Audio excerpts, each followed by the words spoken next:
We want to go to an eyewitness now who was there at the rally, Shannon. Yeah, we've got Pennsylvania Senate candidate David McCormick. He knows what it's like to be in the middle of a heated campaign. But, David, I understand you were there. What more can you tell us from your vantage point? And do you know if anybody else was potentially injured? Yes. Thanks for having me. I'm still at the rally. It's all very chaotic. But I was in the front row. And President Trump had just announced me and had suggested I come up and invited me to come up on the stage. And then he said, no, he'll have him come up in a minute or two. And then there were a number of shots, and the crowd just sort of, went to the ground. And the Secret Service came and, very quickly tackled the president. But there were 7 or 8 shots, and it was hard to tell whether they came from one direction or from 2 different weapons. It wasn't clear. At least I couldn't tell.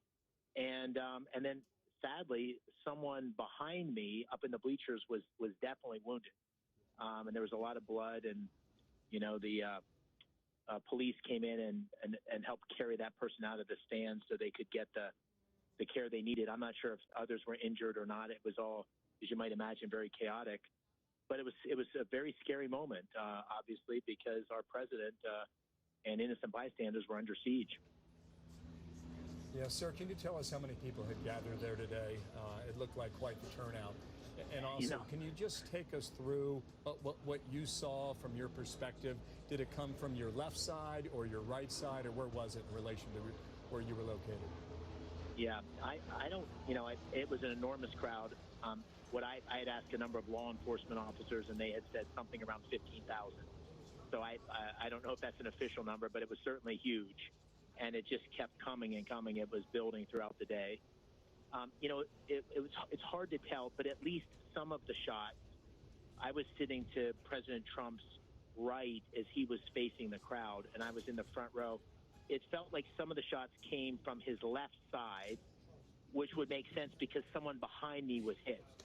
So it felt like at least some came from that side of the crowd.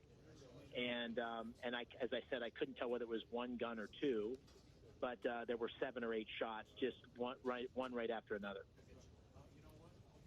Well, and Dave, you're an Iraq War vet. You have served us in uniform voluntarily like these law enforcement folks out there today. So it is unmistakable to you that these were gunshots. This was a firearm. Yeah, it definitely seemed to be the case. I'm no expert on this, but it sounded like a small caliber weapon of some sort.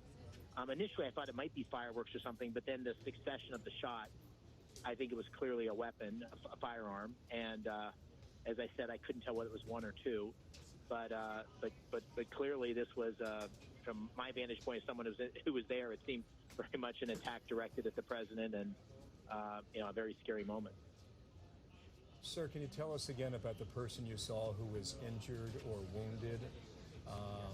Again, man or woman, and what sort of condition did you notice they were in? It was hard to tell. A number of people sitting around this person. It looked like a man. It was a large person. A number of people sitting around it started to administer first aid, and it looked like he had shirts wrapped around him to try to stem the bleeding. And then some police officers came in and carried him out of the stands, and all of that took a couple minutes. So I was sort of focused on that because it was to my back. Whether there were other people wounded or not, I couldn't tell. Of course, it was an enormous crowd, and the way it was set up, the president was on a podium, but there was a crowd behind him, and he was 360 around him. So once the shots happened, it became it wasn't panic. People didn't panic, but it was very chaotic, and everybody went down to the ground. Everybody was laying on the ground because we weren't sure the shooting was done. Yeah. Sir, I'm going to ask you a question. Choose to answer it the way you like. Is Donald Trump lucky to be alive right now? I think so. Yeah, absolutely, I think so. Again, the facts will come out, and I always am careful when you're in the middle of a crisis. You don't want to draw too many conclusions, but it felt to me like he's very lucky to be alive, and I hope others who were injured are going to survive this. It was a very scary moment. Sir, thank you for your time. David McCormick is a Republican. He's running for the Senate seat in Pennsylvania.